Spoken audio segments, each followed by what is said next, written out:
Yeah, so I want to welcome our volunteers and welcome Katya's colleagues. Yeah. We are having a course for young adults going on right now, and we were just out in the garden discussing responsibility, and it was really very, very interesting, you know, kind of all the different perspectives on what responsibility meant. Is it something we choose? Is it something we're given? In certain situations, do we automatically have a responsibility? Or, you know, do we have to choose that responsibility in situations? Are we responsible for the principles that we live by, or are we responsible for the actions we choose to do, or are we responsible for the results of the actions, or maybe all of them? So it was really quite fascinating.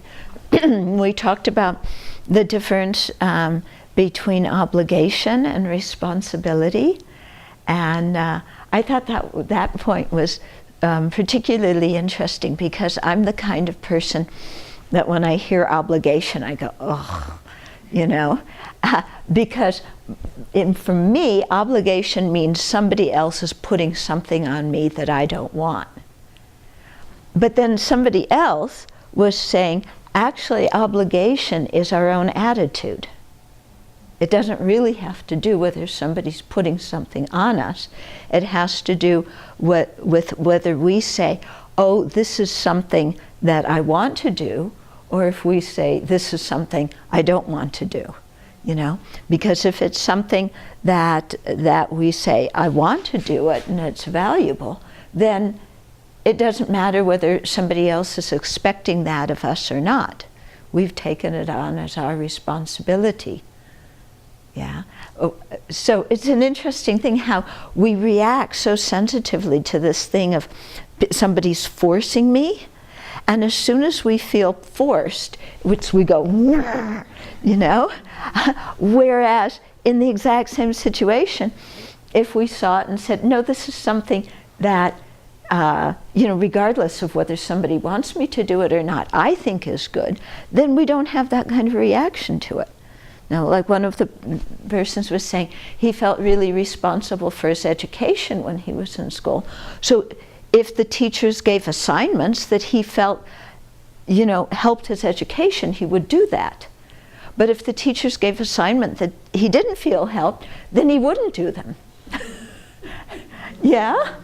So I thought that was quite interesting, because, you know, you're responsible for the big picture, but no feeling of obligation for the expectations that were being put on you by the teacher, you know, unless, you know, you yourself said, no, that's something that I want to do because it furthers the goal that I've chosen.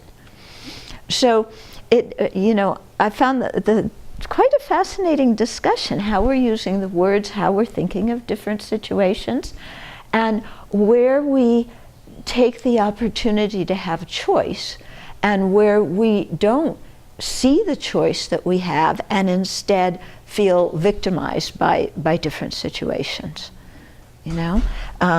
Because in a family situation, you know, other members of a family can be needing something from us, and we could either feel like, oh, I'm obliged to do it, or we could feel, I want to do it. And that's the difference between seeing something as a responsibility that we've chosen, that we really want to do for a family member or for somebody in the community, versus something where, you know, our own self-interest comes up so strong that we can't see past that. So it was quite a fascinating discussion. There's a lot to think about. I think we'll ponder some of it during lunch, and then maybe after the bell rings we can, you know, in some small groups talk about what we think responsibility is and obligation, and what is being a responsible human being, you know. Especially, it also came up, you know, are we responsible for things that our country does? Are we responsible for things our government does? What are our responsibilities as a citizen? Yeah? And people are going to have really different answers, I think, to some of those things. Yeah? And like, how responsible are we for the government, or not the government, the environment? When we live on the planet, is that just kind of an automatic responsibility that we all have? Or is that a responsibility that we take on? Or if it inhibits our doing what we want to do we then see taking care of the environment as an obligation, and we don't want to do it? So it's quite interesting to think about this, because so much depends on our attitude and on shifting our mind. Now, whether our mind is happy or unhappy, and that all depends on how we view the situation and what we've chosen to think, and we do have choice in what we think.